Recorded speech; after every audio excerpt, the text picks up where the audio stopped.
Jesus encounters a man who has been blind since birth. And immediately, the disciples ask a question that reflects a common assumption of the time.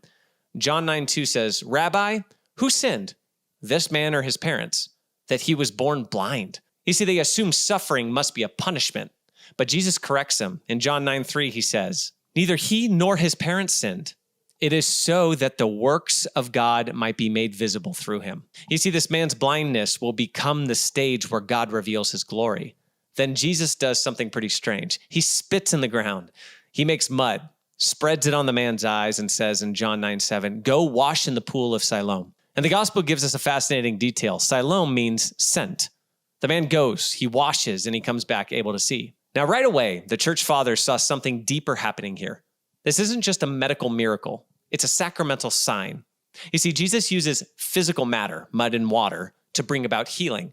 Just like in the sacraments, right? Water in baptism, oil in confirmation, bread and wine in the Eucharist. God doesn't save us through abstract ideas. He saves us through incarnational encounters. The Word became flesh. Grace touches matter. And through that encounter, blindness becomes sight. But the miracle isn't actually the climax of the story.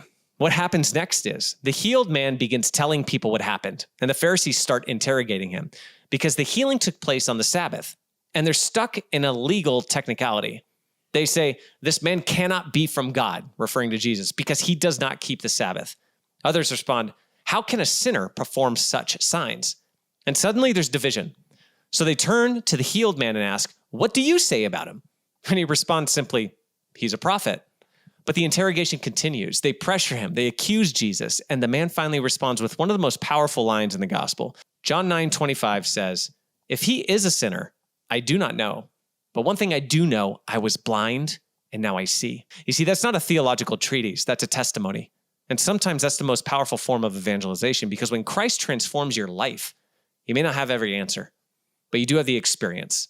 You were blind, now you see. But the story gets even more ironic.